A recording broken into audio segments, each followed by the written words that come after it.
Welcome to another episode of the Apex Insiders Betting Show. We got Dolcetto here. It's been a minute, man. It's been It's four been about a races. month and a half. Yeah, it's Yeah, about a something few like races. Yeah, sorry, it's sports, and it's finally done for the finally couple done. months, for 2 months, and then back at it again in the fall. So, Uh, but you know what? A dad can be happy when his son wants to play football and soccer. So I'm happy with it. yeah, no, and normally when we're trying to do this, I know it's like the timing is we're trying to do it on a Wednesday, and I'm also, I just got done recording IndyCar, so I'm like trying to combine them. It's Yeah, mental. it's nonstop, and that is the one thing that I cannot, like it's when you have the kids and Yeah. then they're just I, from one practice to the next, so I it's keep all good. saying, well, I mean, like tonight, it's only 8 o'clock here. I mean, the sun is still out here. Yeah, it's been It's it's this it's been feels terrible here in you Michigan. guys are getting the Texas weather. It has been absolutely. I think my air conditioning has been working 22 hours a day. I've been It's been enjoying this. We got a nice cool breeze, 94. It's still kind of warm, but yeah, it just doesn't feel like I step outside. If I'm in the shade, it feels so good, man. I'm not ready for July. I man, and I'm the crazy one going to Miami here in a few weeks At at the least you end of get July. at least you get water. You got some water Yeah, out there. I'm trying to But hook up with Mac, see there you go. if I could meet him up there. So You we'll see. should, man. You should. It's not a far drive up to No, the Boca Raton area. nope. So So yeah, yeah, no, I'm happy you're back, man. Really am. thank But yeah, we got the Austrian GP this weekend. I know we had about a week off. Listen, before we jump into it, seemed like I mean, I actually haven't checked stats, but so maybe I'm just focused on myself. I finally broke out of this weird slump that I had. And just reflecting on it, I think that so Canada, I think I ended up with like 11 units. That was just perfect. Everything just stars aligned, backed Russell.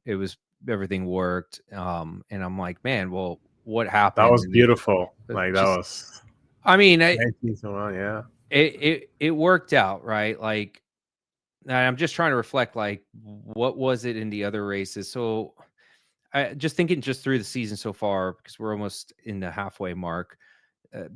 Early on, we were seeing different things happening with the top four teams, right? Like we knew McLaren was going to be a powerhouse. They came in, they were that, right? Like we were taking advantage of it in the first two races or whatever.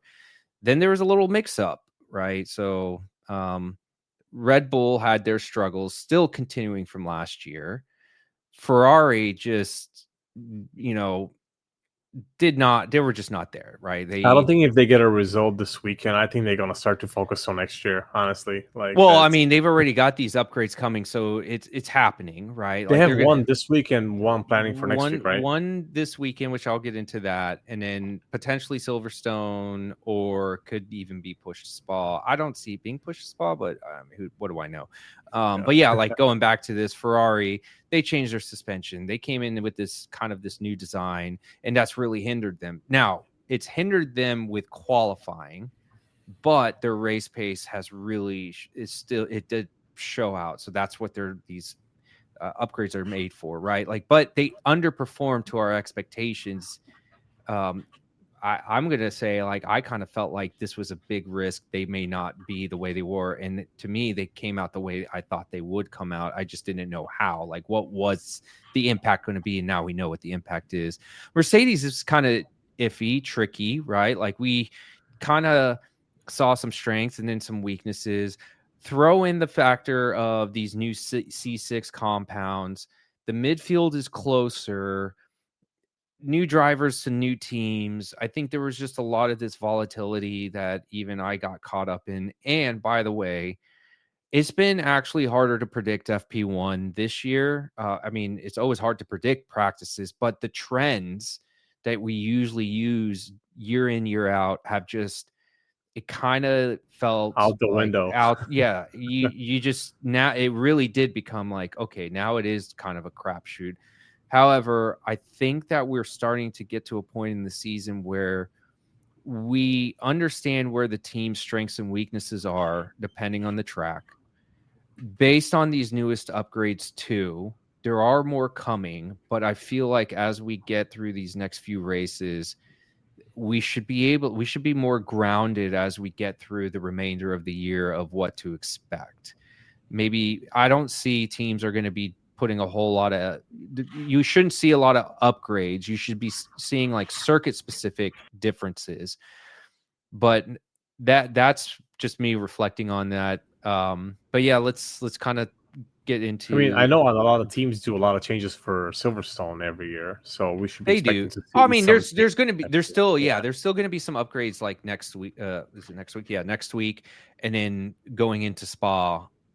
There's still going to be some upgrades, but how much these teams are going to put, like they're focused on next year, right? Like there's going to be teams that are like in the midfield. They're going to be trying to push for like the 6th spot, right? So we're going to see some upgrades come, but I think we're going to be well grounded, and we know what we're getting out of these teams. We've seen, multiple compounds from the C1 to the C3, from the C4 to the C6. From the mid pack of that, we've seen low, medium, and high cornering. Now we're going to see some elevation. We've seen straight line. We've seen it all now at this point. Yeah, that is a very fast track too. Yeah, and, so Austria, that isn't it the shortest track? Shortest track on the circuit. It is fast. It is again a lot of deleted laps. Elevation and altitude will be a factor here. They're saying it's going to be hot, but I think it is going to be hot. Like it's supposed to be 30 Celsius, right? Yes, something like 28 to 30 Celsius for you American folks. That means it's going to be about like 78 to 80, but it's higher altitude, so it's going to feel a little bit hotter. With it, the thinner air that might play an effect. We know that here it's a rear limited track, so it's all about the rear traction because hard braking, point the car, get it going. So some of that you probably saw in Canada, which could be applied here. But everything else, like in terms of the grip, the abrasion, like what you see in the Pirelli visual, it's all going to be down to 3. I think they put downforce levels at 3. You might see people like doing a little bit lower, but traction levels are going to be pretty low.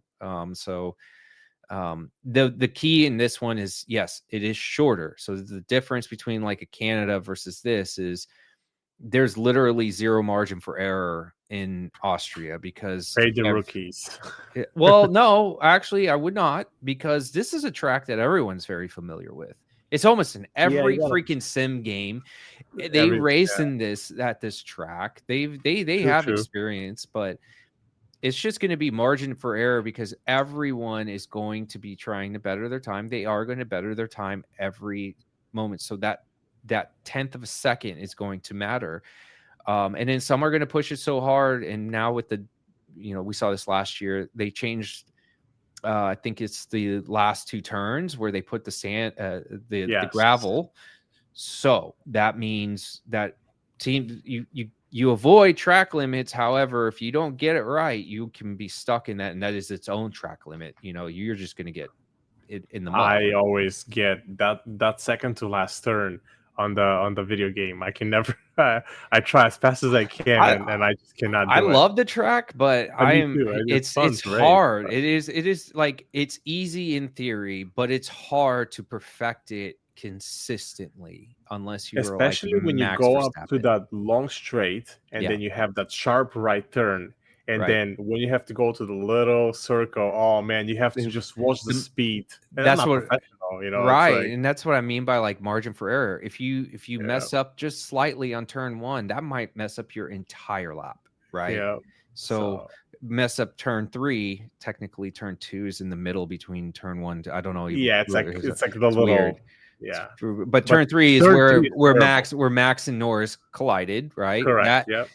You mess up there, you get screwed, right? Like, so every isn't corner, that where DRS zone starts, right? 3 DRS zones. There's on the straight through the checkered, and then through turn 1 is a DRS, and then turn 3 is a DRS as well. It's a fast track, so it's even though, again, like a lot of the track specific stuff say, they should be, fine. Even we were chatting about that in the Discord. Like, you're going to see some people get knocked out, and it's just going to be because they might have fucked up on a run. They didn't have enough time. Someone else knocks them out, right? Like, so when it gets to GridRival Pick Ems, we've been talking about like those back marker guys. One or two, maybe 3 are going to sneak out of that, 17, 16 spot and actually get into Q2, right? Like you never know. So, but yeah, let's get into it. Well, also it's a sprint weekend, so no, it's not. Oh, isn't it? No, they changed it. They changed it this year. We have FP1, FP2, and FP3 in qualifying. Yeah. Boo! I was looking forward to my favorite sprint weekend. I actually kind of was hoping it was a sprint, but now one thing I love about sprints is we get a pretty good read on those medium tires when they use it in the sprint, so we can kind of get an idea. But no, this is a traditional weekend now. First time in 4 years. Because I remember it being a sprint weekend always. Yeah. Well, at least since COVID. Since they started doing the sprints. Yeah. Okay, that's So this I was going to ask you what's changing. What's your strategy going into with only one FP? But we're methodical, as I've been doing, which is FP1. I don't know, and we'll surf here in a second what odds and whatnot. I don't know, but immediately, couple news. Leclerc is not going to be partaking in FP1. Max, right? And Max is Norris isn't. So no, immediately next week. I read, Is it next week? Okay. So immediately we take out 2 of those top contenders. What does that mean?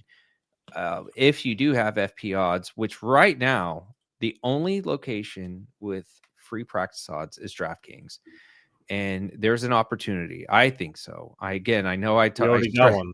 Yeah. And I know I stressed about, FP1 is hard to predict. However, when there's situations like this, you've got to attack. So we'll just go right into it. I guess it's my free money Friday play, which is George Russell top 3 plus 265.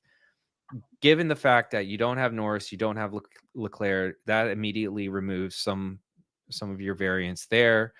I think plus 265 is actually still pretty good even on any other weekend, because he's been sometimes plus 175, 2-1, right? Like he's been in that range. So 265 seems great. So DraftKings hasn't taken it down. I don't know why. I guess they still even have Leclerc and Norris as their odds. So I'm taking that chance. Dan is sleeping still, so I don't know. I mean, and there's, you can take advantage, which I was thinking about this, and this is where I was looking at, because DraftKings offers top 6s. I'm kind of tempted to say, what if we parlayed? I don't usually like to do parlays, and especially in this type of market, but George Russell and Lewis Hamilton parlay top 6 gets you to 3.4. Or for my American buddies, plus 140. Plus 140. So it's 240. Yep. That's not bad. That is not a bad. And just in real time, MGM posted their free practice. George Russell is plus 140. So there you go. Like you're getting top some 3, right? For top 3. So you're getting some value out of the plus 265. Yeah, that's interesting. So what do we think about that? I think I'm going to do the top 6, and as you're talking, I was able to log in, and that looks good. I definitely like it. I just hope that the Ferraris are not the. That's going to be the risk. They are bringing the upgrade. But you had a good point though. Without Norris, without Leclerc. I mean, let me see. I don't know. Like I want to try to say, well, let's get crazy, let's get wild or something. Let's maybe throw signs but I did. One thing I've always noticed with this track And I'm kind of going back. So like in 2024, and I know we've only had like one FP1 session. So that's what scares me is like, this is the first time we're going to get 3 FP sessions in a long time at this track, especially during the era of these cars. It could be like they're going to just try to do a lot of testing. That's definitely a risk in this. Yeah, especially with with 3 practice sessions. But I do like that one though, Russell and Hamilton. yeah, And like, you know me, I'm not a big free practice unless you guys are like, saying bet the house on that. So, but here's the thing. I mean, my thing is DraftKings is not updating their odds. So I think we were to, well, I'm surprised they haven't. But if we think about this though, if you remove those two, those odds wouldn't be, I think, what is it? -200 for Russell, -165 for Hamilton. It would be different because then they would remove Charles Leclerc and Norris. It would be like what, -350 George Russell and probably maybe Lewis, not shorter than that, right? And then -200 Lewis, -180 Lewis. So there's some value in taking it. I'm not afraid to say I'm willing to risk that. And I don't know. I kind of like it. I hate it, but I like it, I'm betting it right now. Log in. Okay. Here's a text message I need to receive. Let's see. What is it? Plus, I'm gonna have to get in on this. Yeah, I'm in, locked in, checking location. Let's let's do it. Boom. Too late. It's already in. Okay. Does a buddy wanna? Yeah, I'm phoning you in right now. Okay, good. All right. Well, I will get it in. Yeah, well, let's go. That's an official. That's a risk. That's a risk, right? It's a risk one, but who cares?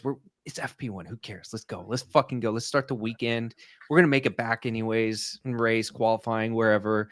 But let's go through quickly some of since MGM just popped up some non-teammate head-to-head for free practice. Yeah, nice. So we got Max over Oscar -155. Oscar's +110. You have Russell over Lewis, pretty chalked, -225 to +160. I would not touch that. Hamilton signs -118 each. Pretty interesting. Again, the risk is, do you think Hamilton will have it in FP1 with the newest upgrade? You never know. Signs is, pretty solid here. Well, when he was with Ferrari. What about margins? What do you think about margins? Oh, maybe not for the free practice, but for quali, for race. Right. What I've been seeing is -150 on that. Yeah, I think I like that margin for the race. It was under 6 seconds. I don't know what it is in American odds, but you have to shop around. Of course, it was 160 on DraftKings. So what is that, like -180? But that's way too, juiced up. I can't do it. I can't do it at that. But then, like, if you look at the margins, the last, like outside of 22, or where the Red Bulls were just killing everybody, it's been under 5 seconds every time. And I don't know. I have to shop odds, see what they have. But being this being a fast track, I could see it being a very close race. Yeah. And again, you never know. You could have another yellow flag at the end and just, mysteriously finish the race on a flag, right?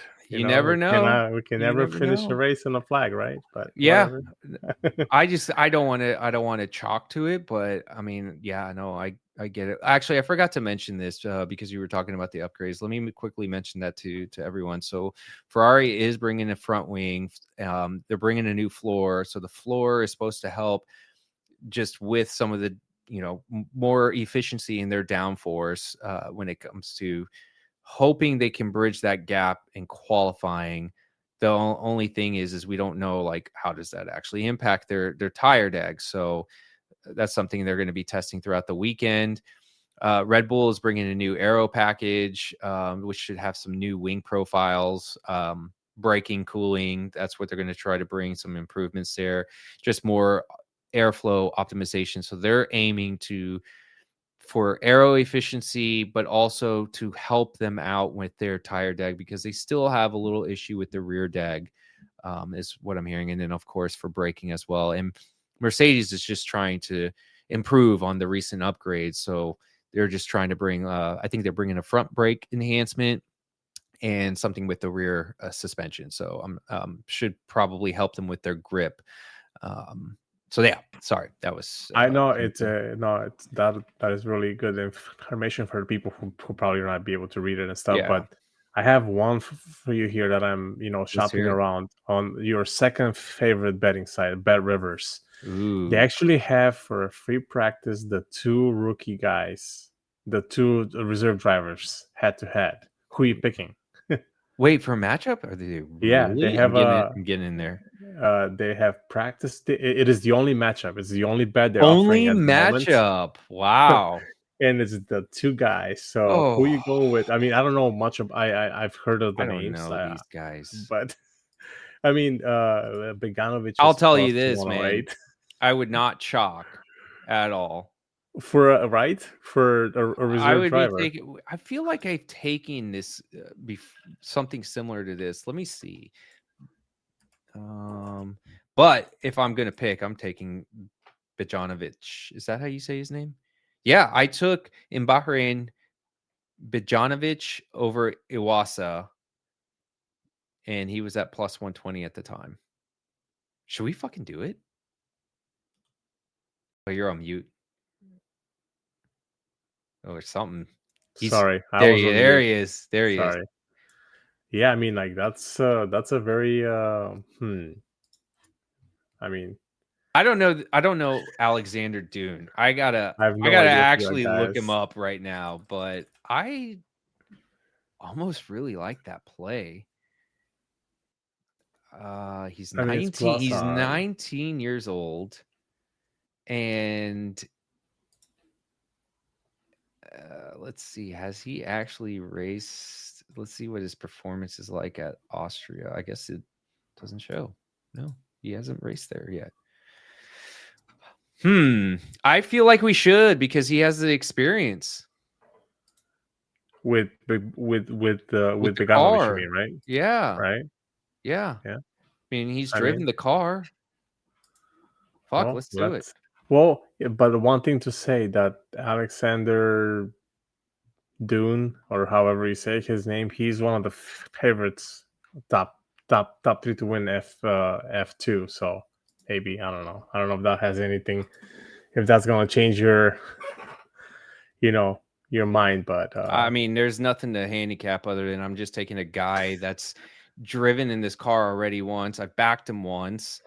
I mean, even just at a half a unit, I'm willing to just say, yeah, let's do it, because okay, let's go. I feel like why would Dune? I don't know Dune. If he's that good, it's probably just because of the car. They're just probably saying, "Oh, it's." I don't know. I could tell you this: Dune is not going to want to wreck. Neither is neither is Beganovic, but still, at least he has a little bit more experience. He's was around that race weekend, and he was at a more technical track, I would say, with Bahrain. So would you like to add some pennies on this? Yes. A few pennies? Oh yeah. Oh, make sure you send Buddy the message, and then it will be done.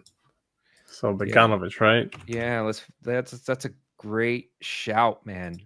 That's because I was just going through the free practice, and that's what we want. That's what we literally want. The only one. That's exactly what we want, because we don't want to, like, I'm looking at like Albon versus Kimi. That's hard. That's hard to predict. At least we can kind of get somewhere with this one. Yeah. Whoever's listening is like, oh my god, these guys are the biggest degenerates. Yeah, man. That's why we're here. All right. So let's see. Anything you like for the race? there's so I posted the race day matchup odds. I have not done anything. I'm actually going back to the sheet.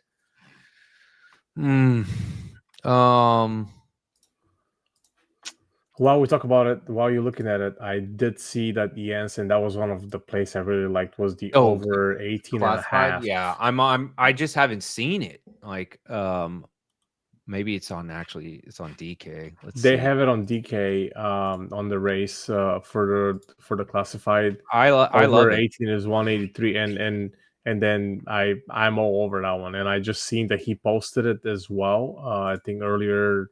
Oh, it was a couple days ago. I just seen it. He's got on there. The only thing I hesitate is, this is, I mean, you got. I don't know. Reliability seems to be kind of iffy on some teams, so I don't expect too much chaos. Maybe we will see it in turn one, but if we do, we do. But I think it should be fairly clean because there's runoff areas for turn one, right? So for those back markers, they should stay clean. Again, I'm not worried about the rookie drivers here. They should be pretty good. So yeah, I mean, it's over, or I'm not betting it. So for sure. And I would not bet over 18 and a half if it gets juiced up, beyond minus 135 even. I think it's like at 120 right now. I think it's it's minus 120. I think American odds. I don't know. I cannot understand your odds. So it's 183 European. That's why we have you on here. You're the one to tell us some of those European ones. Wow, we got a lot of race. Ooh, there's a lot of race specials going on. Okay. For where? Which side? On Bet Online. Oh, they got classified. Yeah, see, like Bet Online has it at minus 130. Oh no, they have over at plus 105. One thing I'll tell you about Bet Online that worries me at times is when I see something like that where the over under on the 18 and a half classified shows plus 105 over with the under minus 135.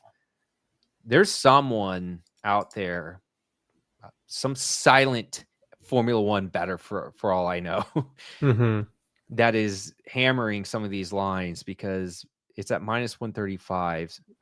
I see this often with matchups where I'm like, wow, it's at minus 115 when, like a Max or Piastri is minus, 150. I'm like, I take the 115 and it loses. I'm like, okay. So I'm kind of well, let me tell you this. Sharp. It's sharper. And I think Apex, Shallow Hal is one of them that's even called that out because he bets a ton with UFC and said the same thing. He's like, yeah, it can be sharp as fuck. Yeah. Well, I see over 18 and a half on Bet Rivers and it's at plus 108. Yeah, I think. And on DraftKings it's minus 120. I'm not surprised, but realistically, I'm not surprised that the under is getting juice because people are getting people are gonna immediately go to that. Yeah. So I'm not in a rush to take the over. Same. Yeah. But I am definitely considering it. Yeah. What other markets do we have? Let's see. Winning market. You can get. Wow, this is dumb. They're doing now over 5 seconds on Bet Online. Minus 135 over, minus 135 under. It's just. They're just trying to take as much juice from you as possible. Yeah. That is crazy. No, I was looking at the qualifying. Yeah, what do you got? I need to go back to it, and I think I was to qualify in Q3. I was looking at Albon and Kimi Antonelli. It's at minus 135. I think it's at. I can't convert it. I think it's something like that in American. Which book? It's on DraftKings. They're actually the only one I've seen in the US legal side that will let you do qualifying for each of the sessions, like Bet365 does. And but I like both of these. I think Albon has been in 8 or 7 or 8 of the 10 races, and Kimi has been in 7 of the 10. And Albon, he's one of my favorite drivers out there. There's like really like no back, like I cannot say why I'm picking it. I just really like him a lot, and he has been very well, driving the Williams all year long. So To I'm make liking a the bet. Q3, you said? Yeah, Q3, yep. And Antonelli as well. Oh man, I just my only struggle is I feel like anytime I back Albon or signs any Williams, I'm always on the wrong side. I'm always I'm on like the that with wrong. Gasly. Gasly's still Always. ultimately I'm banned. not touching Gasly at all. I have this feeling that they're going to do pretty shitty this weekend. The Williams or Alpine. Alpine. Yeah, they do shitty every freaking weekend. I bet Colapinto last weekend, and I'm glad because I faded Gasly after I said I'll never bet him again, and he screwed me in qualifying, and I faded him, and it finally paid off. But I'm not touching that guy. He used to be one of my favorites, and I just cannot anymore. I just can't. I don't know what it is with him, but I just can't do it. Yeah, I can't either. I'm not interested in it. I could while you're looking at it, I could show Mr. Garrett has shared some of the Grid Rivals. He has currently Charles Leclerc for it looks like qualifying worse than 4.5, and Max Verstappen. There's a promotion, I guess, better than 5.5. Oh yeah. Yeah. Grid Rival. Yeah. So they had Correct. a promo where they did the qualifying position 5.5, Max Verstappen, and he paired that with Leclerc worse, which I think I did it some opposite. So because they only allow me $5 on these promotions, I was like, well, I'll just put whatever. Yeah. I actually did better for the Ferraris. So Leclerc 4.5 better, Lewis better 6, Russell worse, Kimi worse, with Max better. Now, here's the rationale. I'm not saying that's exactly what's going to happen.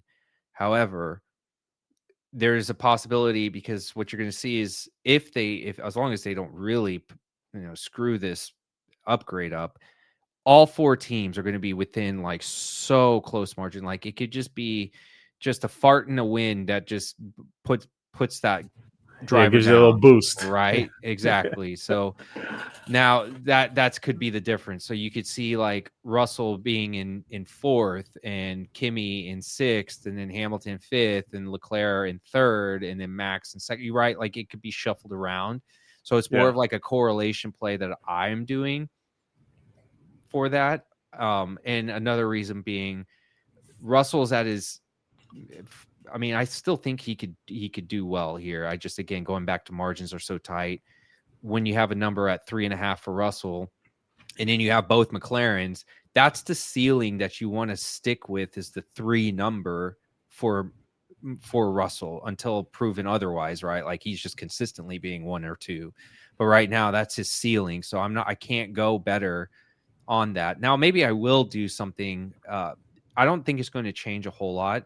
I think the quality position, even if he's topping times, as long as like McLaren and Max or whoever are also topping times, he's going to stay at 3.5. I don't think that will change. So that's another rationale. So this card is just, I don't care, because it's $5. It's just to win 100. So if it hits, it hits. That's my rationale to it. However, yes, Garrett has that, though the promotion is done. So is it? I have no access to it, so I can't. I just was going through what the other guys have posted in the Discord. Yeah.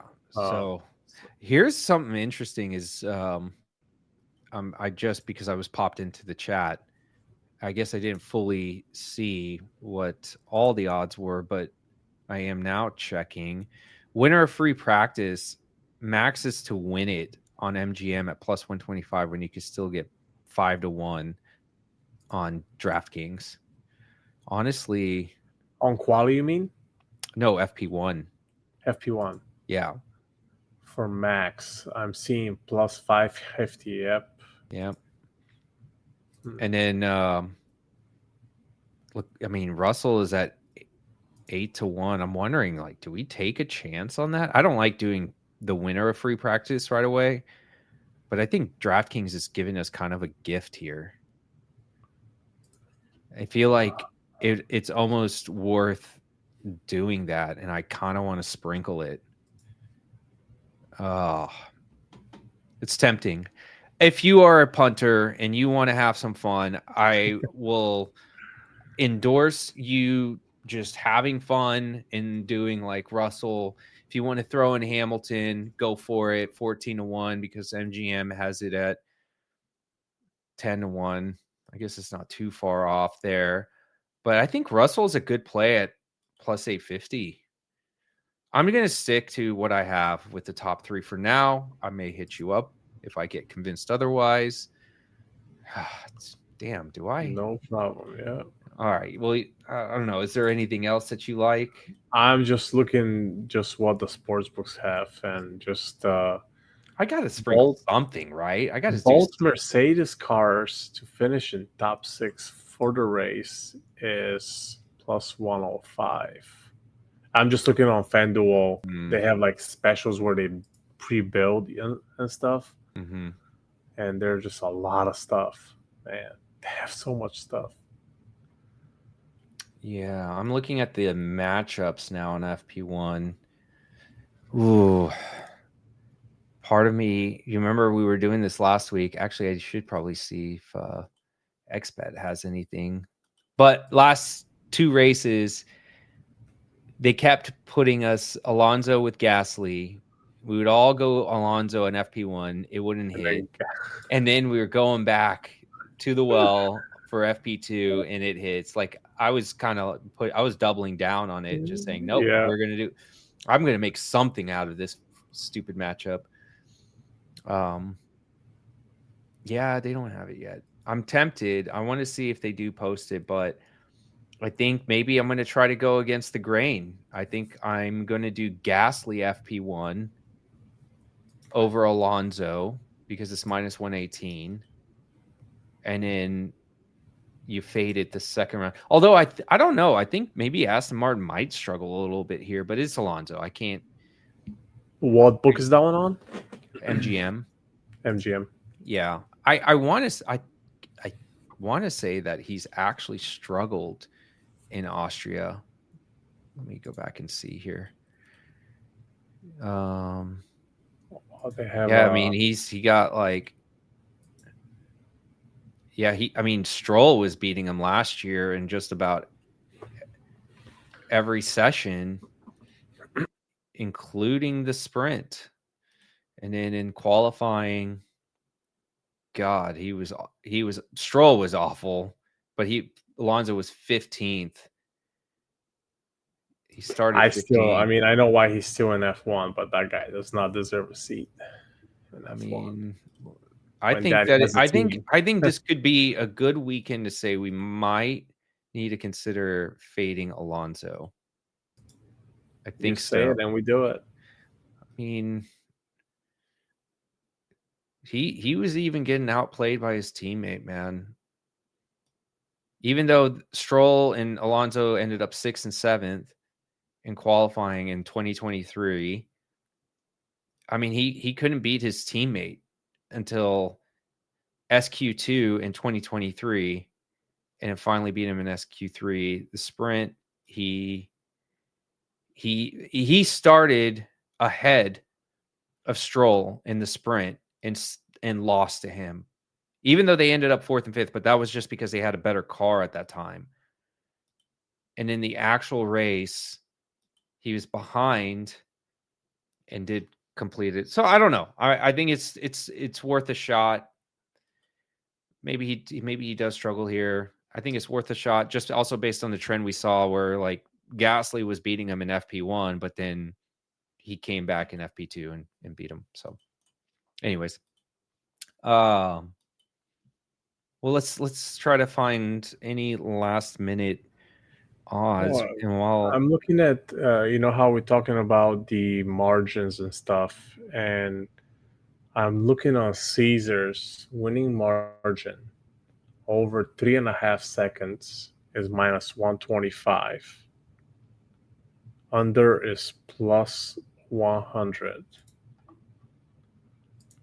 And let me go back to the winning margin. So over under 5 seconds on Bet Online was minus 135. And over or under, is it? both, they had both over under at minus 135. So it's juiced on both sides. I would not take it either way. They're just the books are going to make money on that play, but it's 1.74 on both. And then on DraftKings, it's the under 6 seconds is minus 165, or what is that? 1.6.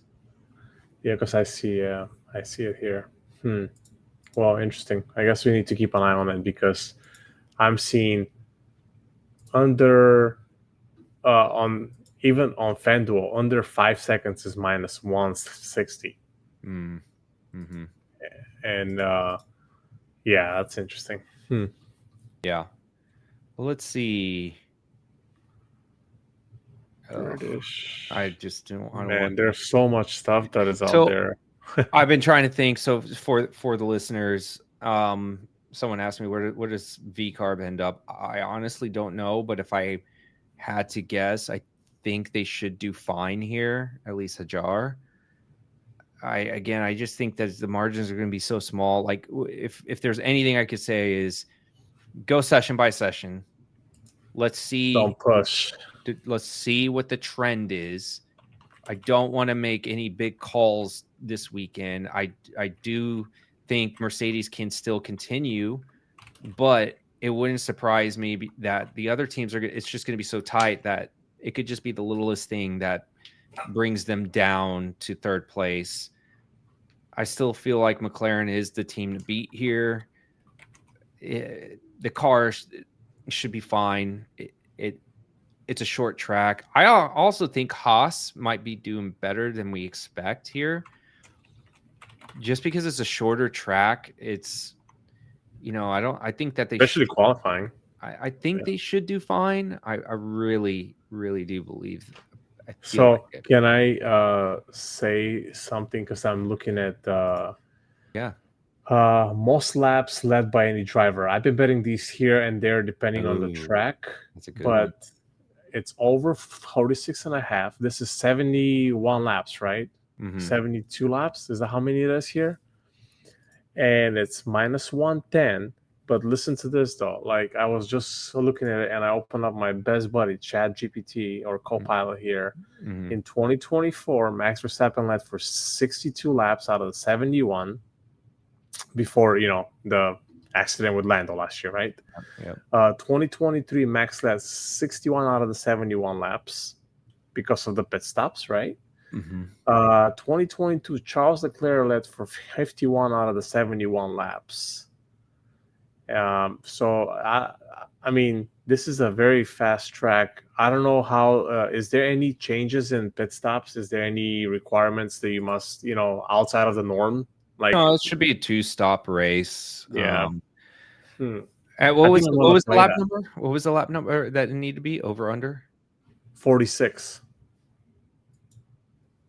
minus 110. Interesting. It's fun to keep an eye on because if the guy goes, I don't know. And there's how many laps do we have here? 70? 71 looks like based on Copilot's last 3 years. I could go back and.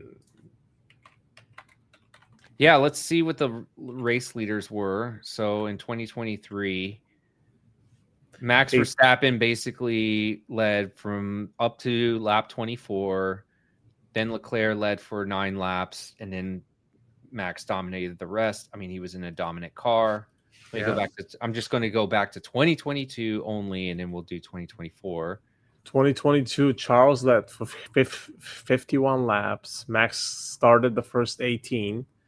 Carlos Sainz led for two laps before engine failure. This is again Copilot is telling me that. No, that's right. And Charles led the rest of the way, and but then in 21, Max led the whole race. 21. but Yeah. that's because And 21. then last year was the one that was a little bit more volatile, but he led for 23 laps before then he came back into lap 25 and led for another 30 no 40 no 30 39 laps or something. It showed that he led for 62 out of 71 laps. Yeah, there you go. So I don't know. I kind of like that. I actually kind of like that. I mean, this is a fast track. Things move fast. I don't know.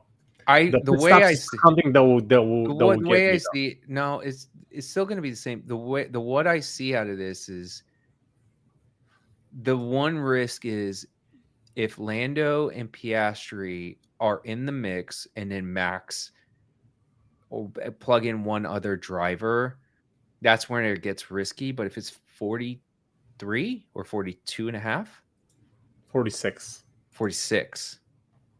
So you're asking for another driver to lead for 25 laps the rest of the way, right? For this to lose. So for two different guys to lead 25 laps. Basically, what needs to happen is the first stint needs to be led the entire way because that's going to get you halfway. Yeah. And then even if you don't get, like the big gap, if you get your 2-3 second gap, even if you go into the pits, unless there's no issues at the pits, I think you can still get out and be a race leader, even if you lose like 5 or 6 laps, depending on the pit stop strategy. Mm-hmm. Something to think about. I don't know. I think that's are you taking it? Because I'm intrigued now. I need to. I can't do Caesar on my laptop on the computer for some. That's fine. I'm actually intrigued with this. If it's hit for the last 4 years technically. 4 years. Let's go look at 2020. Valtteri Bottas led for all 71 laps. 2019, Charles Leclerc led for 59 before he crashed. 2018, now we're going back. Max led for 56 out of the 71, and so forth. Now we're going into era where we're 2017, Bottas led for 69 out of 71. So the last 1, 2, 3, 4, 5, 6, 7, 8 years. I'm in. You've convinced me. It's a trend. If I like backing a trend like that, let's do it. I want to do it. I'll ping you. Yep. I'm in. So over 46 and a half laps led by any driver. Yeah, whomever it is. I'm in. I'm in. I like it. And if I lose it, I won't have regrets. You can't have any, right? Because just how since 2017 we said this is how far back I went. I could go more, but it makes sense because it's a short track. Yeah. Most of these guys are also going to be taking care of their tires as much to get through a long stint. They're not going to make and last year, even when both were battling and they knocked each other out, they still hit it, right? Like they're just in 2016 it lost because Nico Rosberg and Lewis Hamilton crashed, and they were the two dominant ones. Yeah, and they were the ones who led most laps, and they crashed each other. I like it. Okay, I love it. I'm going to quickly scan some GridRival before we do close here. So we got some matchups for quali. I'm only going to focus on quali because I don't want to focus on the race yet. But I'm going to just say these are leans. Not saying I'm taking them, but I think so. You have Kimi that is plus 3.5 spots to Oscar. So if you don't understand it, whatever what I'm saying, don't play it. When I say plus 3.5, that means that Kimi needs to be within 3 spots of Oscar. So if Oscar is P1, that means that Kimi needs to be in P3. If he gets into P4, then he's lost the matchup because it's plus 3.5. So Leclerc is plus 2.5 to Lando. Hamilton is plus 3.5 to Max. Albon is plus 5.5 to Russell. Stroll is plus 3.5 to Lawson. Gasly is plus 3.5 to Alonso. Ocon is plus 2.5 to Yuki. Gabe is plus 1.5 to Behrman. And then, two more. Colapinto is plus 7.5 to Carlos. And Nico is plus 4.5 to Isaac. One thing I will say is Nico typically kind of struggles. I think he usually is in the range of 13 to 16 with qualifying. If you think that Racing Bull is not going to be the dominant performance this weekend, you should probably take that Nico matchup. 4.5 is pretty extensive. One thing I will say, as I've been playing these matchups, I do like playing the plus sides more. There's better opportunity with it versus, they're like a Max over Lewis. You probably could convince yourself, yeah, Lewis is probably going to end up P7 or something like that, and Max will be P2.